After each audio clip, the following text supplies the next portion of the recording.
Hello students, welcome to my class. So आज हम पढ़ेंगे प्रिपरेशन ऑफ फिनॉल। ठीक है, सबसे पहले देखते हैं कि फिनॉल का स्ट्रक्चर कैसा होता है। तो देखो, ये तुम्हारा बेंजीन है। बेंजीन से डायरेक्टली बॉन्डेड कौन सा फंक्शनल ग्रुप होगा जिसको हम फिनॉल बोलेंगे? देखो, अगर OH ग्रुप डायरेक्टली बॉन्डेड है तुम्हारे बेंजीन रिंग से, तो उस स्ट्रक्चर को हम बोलते हैं फिनॉल। इसी कंपाउंड का हमें प्रिपरेशन करना है, इसको बनाना है। ठीक है, तो पहला जो मेथड है वो है फ्रॉम हेलो एरिन्स। कैसे हम हेलो एरिन से फिनॉल तक जा सकते हैं? तो हेलो एरिन्स मतलब क्या होता है? जहां भी तुम्हें एरिन्स वर्ड दिखे, इसका मतलब क्या होगा? तुम्हारी एरोमेटिक रिंग होगी, जो हमारे सिलेबस में कौन सी है? बेंजीन। तो ये है तुम्हारी बेंजीन रिंग। ठीक है, इससे अगर तुम्हारा क्या कोई भी हेलोजन ग्रुप लगा है तो इसको बोलते हैं हम हेलो एरिन्स बोलते हैं। ठीक है, और या फिर इसको हम क्या बोल सकते हैं?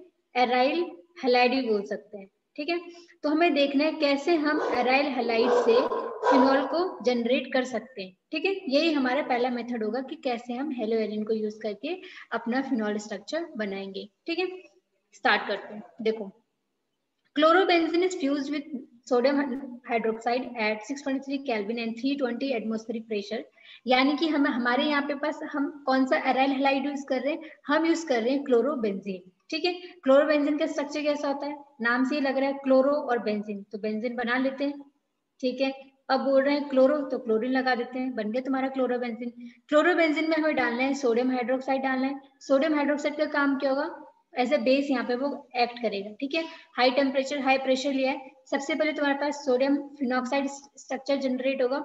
इसको हम फर्दर एसिडिफाई करेंगे तो तुम्हारा अल्कोहल जनरेट होगा। इसका पूरा मैकेनिज्म स्टेप बाय स्टेप हम आराम से समझेंगे। ठीक है, पहले रिएक्शन देख लो कि कैसे क्या हुआ है। तो ये तुम्हारे पास क्या है? ये हमारे पास क्लोरोबेंजीन हमने लिया है यहाँ पे, जो हमारा यहाँ पे एराइल हैलाइड यूज हुआ है। तो ये हमारा क्या है? क्लोरोबेंजीन। ठीक है, ये क्या है? सोडियम हाइड्रोक्साइड किसकी तरह एक्ट करेगा? ये एक्ट करेगा एज अ बेस। बेस का काम क्या होता है? बेस का काम होता है एब्स्ट्रैक्ट प्रोटॉन। कौन सा प्रोटॉन? Acidic proton. ठीक है, एब्स्ट्रैक्ट एसिडिक प्रोटॉन, बेस का ये फंक्शन होता है। हाई टेम्परेचर हाई प्रेशर ले लिया हमने। सबसे पहले तुम्हारे पास ये जो स्ट्रक्चर बनता है इसको हम बोलते हैं सोडियम फिनॉक्साइड। अब इसका नाम सोडियम फिनॉक्साइड क्यों है, पहले वो समझते हैं। देखो, ये तुम्हारे पास क्या है? ये मैं यहाँ पे बना रही हूँ बेंजीन। बेंजीन का फॉर्मूला क्या होता है? हम सबको पता है, बेंजीन होता है C6H5। ठीक है, तो भाई मैंने बना दिया यहाँ पे बेंजीन C6H5। ठीक है, अब मैं इसमें से एक हाइड्रोजन को हटा दूं। अगर मैं एक हाइड्रोजन को हटा दूं तो अब जो ये बेंजीन होता है C6H6। अब यहाँ पे जो स्ट्रक्चर बना है C6H5, इसको हम बोलते हैं फिनाइल। क्या बोलते हैं? फिनाइल बोलते हैं। ठीक है, अब इस फिनाइल पे अगर मैं यहाँ पे O- ग्रुप लगा दूं तो अब इस स्ट्रक्चर का नाम क्या होगा? देखो, फिनाइल्स में से हम फिन ले लेंगे। ठीक है, ऑक्सीजन के लिए क्या यूज करते हैं? हम ऑक्साइड यूज करते हैं, तो यहाँ बन गया अपना फिनॉक्साइड। और यहाँ पे अगर सोडियम Na+ ऐसा कैटायन जुड़ा है तो इसका नाम हो जाएगा तुम्हारा सोडियम फिनॉक्साइड। ठीक है, तो हमने समझ गए कि इस स्ट्रक्चर का नाम क्या है। इस स्ट्रक्चर का नाम है सोडियम फिनॉक्साइड। ये कैसे बना वो हम आगे मैकेनिज्म में समझेंगे। ठीक है, उसके बाद यहाँ पे हमने HCl डाला, यानी एसिडिफिकेशन करा, और हमारा फिनॉल जनरेट हो गया। ठीक है, HCl ने यहाँ पे क्या हेल्प करी? HCl ने हमें ये हेल्प करी कि यहाँ पे ये हमें H ना फाइनल प्रोडक्ट फिनॉल मिल गया। अब इसके मैकेनिज्म को स्टेप वाइज समझते हैं, कैसे क्लोरोबेंजीन से फिनॉल तक पहुंचना है। ठीक है, तो मैकेनिज्म समझते हैं। देखो, सबसे पहले तुम्हारे पास क्या है? पहले अपना क्लोरोबेंजीन को ड्रॉ करो। ठीक है, साथ साथ ड्रॉ करो, मैं भी ड्रॉ करूँ, तुम भी अपने कॉपी में ड्रॉ करो। ये है तुम्हारा क्लोरोबेंजीन। यहाँ पे मैंने क्लोरीन लगा दिया। यहाँ पे मेरे पास हाइड्रोजन है, यहाँ पे भी हाइड्रोजन है, यहाँ पे भी हाइड्रोजन है। ठीक है, 5 हाइड्रोजन हमने लगा लिया। ठीक है, अब हमने यहाँ पे क्या डाला? हमने यहाँ पे डाला है अपने बेस को, जो है हमारा सोडियम हाइड्रोक्साइड। ठीक है, और मैंने बताया, देखो जो हमारे पास ये किस फॉर्म में रहेगा? ये रहेगा Na+ OH-। ये जो OH- होगा ना, ये प्रोटॉन को एक्सट्रैक्ट करेगा। क्यों? क्योंकि OH- प्लस H+ क्या होता है? वाटर। ठीक है, वाटर बन के आराम से यहाँ पे निकल जाएगा। तो देखो, अब क्वेश्चन ये आता है कि यहाँ पे मेरे पास सपोज मैंने मान लो ये हाइड्रोजन 1 दे दिया, ये हाइड्रोजन 2 दे दिया, ये हाइड्रोजन 3 दे दिया। अब क्वेश्चन ये आता है कि इन तीनों हाइड्रोजन में से जो ये OH- है, कौन से हाइड्रोजन को एज ए प्रोटॉन की तरह एब्स्ट्रैक्ट करेगा? समझ लो, या ये H+ की तरफ जाएगा, या फिर ये H+ की तरफ जाएगा, या फिर ये H+ की तरफ जाएगा। ठीक है, तो देखो, ये कौन डिसाइड करेगा? ये डिसाइड करेगा हमारा क्लोरीन, जो क्या है? ये हमारा इलेक्ट्रॉन विड्रॉइंग ग्रुप। ठीक है, इलेक्ट्रॉन विड्रॉइंग ग्रुप है। हमारी रिंग से क्या कर रहा है, इलेक्ट्रॉन को अपनी तरफ पुल कर रहा है, ठीक है। तो देखो अब यहाँ ये जो कार्बन है अपना क्लोरीन है, अब ये अगर यहाँ पे इलेक्ट्रॉन ड्यूटेरियम ग्रुप लगा हुआ है तो सबसे ज्यादा इलेक्ट्रॉन डेफिशिएंट ये कार्बन नंबर 1 होगी, ये कार्बन नंबर 2 होगी, फिर कार्बन नंबर 3 होगी। कार्बन नंबर 1 होगी क्योंकि इस कार्बन के ज्यादा पास है ये, फिर कार्बन नंबर 2, फिर कार्बन नंबर 3। यानी कि हमारे यहाँ पे जो H1 होगा वो सबसे ज्यादा एसिडिक होगा, सबसे ज्यादा इलेक्ट्रॉन डेफिशिएंट के फॉर्म में रहेगा। क्यों? क्योंकि ये इलेक्ट्रॉन ड्यूटेरियम ग्रुप के सबसे ज्यादा पास है, इसलिए ये H+ के फॉर्म में सबसे जल्दी निकल सकता है। H+ मतलब क्या होता है, कितने इलेक्ट्रॉन प्रेजेंट है। H+ मतलब कितने इलेक्ट्रॉन प्रेजेंट है, 0 इलेक्ट्रॉन प्रेजेंट है, ठीक है। तो यहाँ पे जो हमारा हाइड्रोजन नंबर 1 है वो क्या होगा, सबसे ज्यादा एसिडिक होगा। क्यों? क्योंकि वो इलेक्ट्रॉन ड्यूटेरियम ग्रुप के सबसे ज्यादा पास है। तो जो हमारा OH- होगा उसमें सबसे आसान निकालना कौन सा होगा, हाइड्रोजन 1 को निकालना सबसे ईजी होगा उसके लिए, क्योंकि वो सबसे ज्यादा एसिडिक है, ठीक है। तो हमने इस प्रोटॉन को यहाँ से एब्स्ट्रैक्ट कर लिया, और यहाँ पे जो 2 इलेक्ट्रॉन थे जो हाइड्रोजन और कार्बन शेयर कर रहे थे वो कार्बन नंबर 1 पे आ गए, ठीक है। अब हम लिखते हैं यहाँ पे हमारा क्या स्ट्रक्चर बना, देखो ये था हमारे पास, यहाँ पे अपना माइनस साइन आ गया, ठीक है। यहाँ पे अपना क्लोरीन लगा हुआ है, और यहाँ से क्या रिलीज हो गया, यहाँ से रिलीज हो गया हमारा वाटर, यहाँ से रिलीज हो गया वाटर। OH- प्लस H+ क्या होता है, वाटर होता है, ठीक है। अब आगे देखते हैं आगे क्या होगा, देखो अब यहाँ पे OH- तो यूज हो गया, उसने H+ को लेके वाटर बन के रिलीज हो गया। अब क्या बचा यहाँ पे, हमारे पास एक Na+ बचा हुआ है, ठीक है। अब देखो जहां पे भी तुम्हें Na+ और Cl- दिखे ना, समझ जाना वहां पे क्या बनने वाला है, NaCl बनने वाला है। कैसे बनेगा वो देखो, जो हमारे पास क्लोरीन होता है बहुत अच्छा लिविंग ग्रुप होता है। क्लोरीन क्या है, क्लोरीन है गुड लिविंग ग्रुप, क्या है, गुड लिविंग ग्रुप। Cl- के फॉर्म में रहता है वो, क्या स्टेबल फॉर्म में रहता है, ठीक है। अब देखो क्या होगा, क्लोरीन गुड लिविंग ग्रुप है तो ये बाहर निकलेगा, बाहर निकलेगा तो जो ये वाला कार्बन और एक क्लोरीन जो दोनों इलेक्ट्रॉन शेयर कर रहे थे और यहाँ पे सिग्मा बॉन्ड बन रहा था, ये क्लोरीन क्या है, ज्यादा इलेक्ट्रोनेगेटिव है, ज्यादा अच्छा गुड लिविंग ग्रुप है, तो दोनों इलेक्ट्रॉन को लेके बाहर निकल जाएगा Cl- के फॉर्म में। और इस Cl- को कौन पकड़ लेगा, इस Cl- को Na+ पकड़ लेगा, जिसके थ्रू हमें NaCl क्या है, रिलीज हो जाएगा बाहर, ठीक है। अब यहाँ से तो ये Cl- निकल गया। अब जब यहाँ से Cl- निकल गया तो बताओ इस कार्बन पे कौन सा चार्ज आएगा, जहां से Cl- निकला है, वो तो दोनों इलेक्ट्रॉन लेके चला गया, तो यहाँ पे क्या हो गया, पॉजिटिव चार्ज आ गया। अब ये वाला जो कार्बन है ये तो इलेक्ट्रॉन डेफिशिएंट हो गया, तो इसकी डेफिशिएंसी को कौन दूर करेगा, देखो इसके पड़ोसी कार्बन को देखो, इसमें माइनस साइन है, यानी कि इसके पास 2 इलेक्ट्रॉन है और इसको 2 इलेक्ट्रॉन की कमी है, तो क्या करेगा, यहाँ से इसके साथ इलेक्ट्रॉन शेयर करके पाई बॉन्ड बना देगा, ठीक है। तो अब यहाँ पे देखो हमारे पास क्या बना है, हमारे पास यहाँ पे ट्रिपल बॉन्ड जनरेट हो गया, carbon carbon triple bond generate हो गया, ठीक है। ओके, अब समझते हैं कि ये ऐसा कैसे स्ट्रक्चर बना है। पहले तुम लोगों ने देखा है बेंजीन पे हमने double single alternative double bond तो देखे थे हमने, लेकिन ये ट्रिपल बॉन्ड आ गया। अब इस स्ट्रक्चर का नाम क्या होगा, अभी भी क्या इसका नाम बेंजीन होगा, तो देखो अब इसका नाम बेंजीन नहीं होगा, अब हम इसको नाम दे देते हैं बेंजाइन। क्या नाम देंगे इसको, बेंजाइन, ठीक है। क्यों?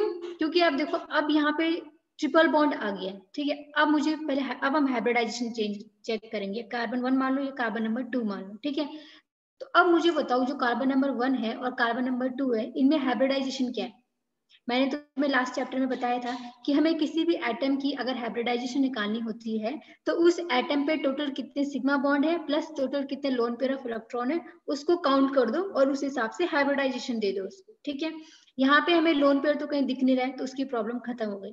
अब हमारा क्या काम है, अब हमारा बस यही काम है कि अगर मुझे कार्बन नंबर 2 पे हाइब्रिडाइजेशन निकालनी है तो मुझे बस इतना काउंट करना है कि इस कार्बन पे टोटल कितना सिग्मा बॉन्ड है। तो देखो एक सिग्मा बॉन्ड ये है और एक सिग्मा बॉन्ड ये, कितने सिग्मा बॉन्ड हो गए इसमें, 2 सिग्मा बॉन्ड हो गए, यानी कि इसकी हाइब्रिडाइजेशन क्या होगी, इसकी हाइब्रिडाइजेशन हो जाएगी sp, ठीक है। सेम कार्बन 1 की भी हाइब्रिडाइजेशन क्या होगी, sp। अगर sp हाइब्रिडाइजेशन होता है तो एंगल कितने का बनता है, एंगल बनता है अपना 180 डिग्री। 180 डिग्री मतलब जैसे ये वाला स्ट्रक्चर देखो, ये क्या है, ये भी sp कार्बन है, तो यहाँ पे क्या होता है 180 डिग्री बनता है। अब मुझे ये बताओ तुम लोग इस साइक्लिक स्ट्रक्चर में क्या इन दोनों कार्बन को जो sp हाइब्रिडाइज्ड है जिनका एंगल 180 डिग्री होना था, क्या इस साइक्लिक स्ट्रक्चर में इनको 180 डिग्री मिल रहा होगा, नहीं मिल रहा होगा। तो ये क्या हो रहा है, यहाँ पे अनस्टेबल हो रहा है, बहुत ज्यादा स्ट्रेन आ रहा है, ठीक है, बहुत ज्यादा स्ट्रेन आ रहा है, यानी कि बहुत ज्यादा ये क्या हो रहा है, अनस्टेबल हो रहा है। और जब अनस्टेबल हो रहा है इसका मतलब रिएक्टिविटी हाई होगी या फिर लो होगी।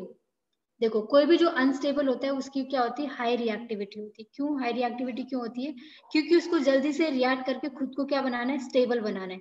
इसलिए जो अनस्टेबिलिटी होती है वो डायरेक्टली प्रोपोर्शनल होती है रिएक्टिविटी के। जितना ज्यादा अनस्टेबल उतनी ज्यादा उसकी क्या होती है, रिएक्टिविटी होती है, क्योंकि किसी को भी अनस्टेबल नहीं रहना होता है, ठीक है।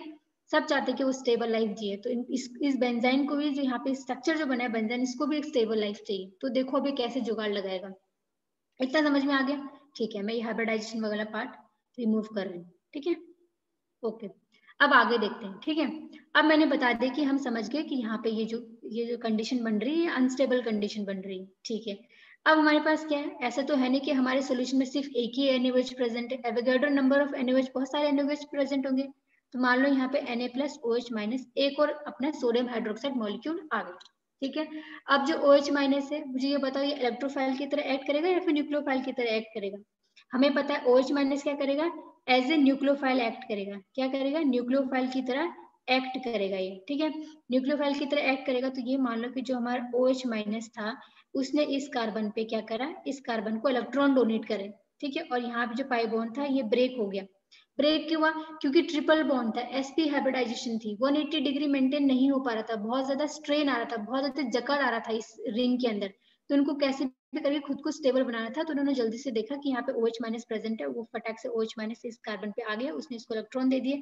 क्योंकि जब इस OH- ने इस कार्बन को इलेक्ट्रॉन दिया, तो इसमें कितने बॉन्ड बन रहे थे, 3 4 5 बॉन्ड बन रहे थे। कार्बन तो सिर्फ 4 बॉन्ड बनाते, तो उसने जल्दी से इस वाले, जिसकी वजह से बहुत ज्यादा स्ट्रेन रहा था, उस बॉन्ड को ब्रेक कर दिया, उस बॉन्ड को ब्रेक कर दिया। और दोनों इलेक्ट्रॉन क्या है, इस वाली कार्बन पे आके माइनस के फॉर्म में रहेंगे। देखो अब क्या होगा, अब हमारे पास यहाँ पे आ गया, इस कार्बन पे तो OH लग गया जो न्यूक्लियोफाइल बन के आया था, और यहाँ पे अपना माइनस साइन आ गया। इतना हम सब समझ गए। अब देखो आगे क्या होगा, आगे ये होगा कि देखो ये OH- जो है, ये OH- मतलब क्या होता है, यानी कि 2 इलेक्ट्रॉन है इस कार्बन पे, एक्स्ट्रा 2 इलेक्ट्रॉन पड़े हुए। तो अब यहाँ पे क्या करें, अगर यहाँ पे देखो ऑक्सीजन ज्यादा इलेक्ट्रोनेगेटिव हाइड्रोजन से, दोनों इलेक्ट्रॉन को अपनी तरफ खींचेगा, तो यहाँ पे ऑक्सीजन पे क्या आएगा, माइनस साइन आएगा। अगर इसने दोनों इलेक्ट्रॉन अपने पे खींच लिए, तो ये बॉन्ड टूट जाएगा और यहाँ पे माइनस साइन आ जाएगा, और यहाँ पे H+ आ जाएगा। अब H+ मतलब 0 इलेक्ट्रॉन, इसके पास कोई भी इलेक्ट्रॉन नहीं है। तो यहाँ पे जो O- है, जिसके पास 2 इलेक्ट्रॉन है इस कार्बन पे, ये इस प्रोटॉन को देके यहाँ पे क्या करेगा, कार्बन हाइड्रोजन सिग्मा बॉन्ड बना देगा, ठीक है। यहाँ पे क्या हो जाएगा, एक हाइड्रोजन आ जाएगा, और यहाँ पे हमारा था O-, ठीक है। तो ये किसकी वजह से हुआ, ये हमारा OH- की वजह से हुआ, जो न्यूक्लियोफाइल बन के आया यहाँ पे लगा, ये सब हुआ, ठीक है। ऑक्सीजन ज्यादा इलेक्ट्रोनेगेटिव है हाइड्रोजन से, इसने दोनों इलेक्ट्रॉन छीन लिए, बॉन्ड टूट गया। देखो ये कोई भी AB एटम है, ये दोनों के बीच बॉन्ड क्यों बने, क्योंकि दोनों ने एक एक इलेक्ट्रॉन शेयर करा। अगर इन दोनों में से कोई भी दोनों इलेक्ट्रॉन को लेके चला गया, तो ये बॉन्ड तो टूट जाएगा ना, क्योंकि बॉन्ड तो इलेक्ट्रॉन की शेयरिंग की वजह से बना है। दोनों ही इलेक्ट्रॉन को छीन लेगा, तो बॉन्ड टूट जाएगा, एक पे माइनस साइन आएगा, एक पे प्लस साइन आएगा। माइनस साइन उस पे आएगा जो दोनों इलेक्ट्रॉन लेके चला गया, और प्लस तो उस पे आएगा जिसका सब छीन गया, ठीक है। इतना हम समझ गए। अब यहाँ पे Na+ भी तो बचा हुआ है ना, तो ये Na+ किसके पास जाएगा, Na+ जाएगा हमारे O- के पास। और इस स्ट्रक्चर को हमने क्या बोला था, क्या बोलते हैं, इसको हम बोलते हैं सोडियम फिनॉक्साइड, ठीक है। ये बन गया हमारा सोडियम फिनॉक्साइड। अब आगे देखते हैं HCl डालने से कैसे हमारा फिनॉल बनता है। HCl डाला, HCl क्या अपनी एसिड है, ये हमें क्या देगा, प्रोटॉन देगा, यानी कि H+ और Cl- देगा, ठीक है। इतना हमें पता चल गया कि यहाँ पे हमें H+ और Cl- मिल रहा है। एक और बात मैंने क्या बोली थी, जहां पे भी तुम्हें Na+ और Cl- दिखे, उनको बना के, उनको साथ में लेके अपना सॉल्ट बना दो NaCl। यानी कि यहाँ पे जो Na+ है और ये जो यहाँ पे Cl- है, ये दोनों मिलके क्या बना देंगे, NaCl। यहाँ से हमारा क्या करेगा, सॉल्ट बाहर निकल जाएगा, NaCl। अब यहाँ पे क्या बचेगा, H+, ये H+ किसके पास जाएगा, O- के पास। तो ये तुम्हारा यहाँ पे क्या जनरेट हो गया, यहाँ पे बन गया तुम्हारा OH, और ये अपने इस स्ट्रक्चर को हम क्या बोलते हैं, इसको हम बोलते हैं फिनॉल। तो बन गया ना। हेलो एरिन से कैसे हमने एराइल हैलाइड से अपने फिनॉल को जनरेट करा, ये हम समझ गए। एराइल हैलाइड से हमें मिल गया हमारा रिक्वायर्ड फिनॉल, जो भी हमें चाहिए था वो बन गया। कैसे मिला, NaOH की तरह मिला। तो यहाँ पे हमने क्या क्या चीज सीखा, एक तो हमने ये सीखा कि जो NaOH होता है वो क्या होता है, बेस होता है, ठीक है। और बेस का क्या काम होता है, बेस का काम होता है प्रोटॉन को एब्स्ट्रैक्ट करना, एब्स्ट्रैक्ट प्रोटॉन, H+ को वो एब्स्ट्रैक्ट करते हैं, ठीक है। एक और चीज, जहां पे भी तुम्हें Na+ और Cl- दिखे, दोनों को क्या बना, सॉल्ट बना दो, NaCl बना दो, ठीक है। और बेंजाइन क्या होता है, हमने देखा कि बेंजाइन क्या है, जब बेंजाइन स्ट्रक्चर क्या होता है वो भी हमने देखा कि बेंजाइन होता है, ये हमारे पास हमारा पहले बेंजीन बना लो, ठीक है, और फिर यहाँ पे ट्रिपल बॉन्ड बना दो, तो ये तुम्हारा बेंजाइन स्ट्रक्चर होता है जो अनस्टेबल होता है, क्योंकि इसमें क्या होता है, हाई स्ट्रेन होता है। क्या होता है, हाई स्ट्रेन होता है, जिसकी वजह से ये हाईली रिएक्टिव होता है और we can say highly unstable. ये कुछ बातें हैं जो हमने इस रिएक्शन सीरीज में समझी, ठीक है। इसका जो सेकंड मेथड ऑफ प्रिपरेशन होगा वो हम कल की क्लास में कवर करेंगे। Okay, thank you class.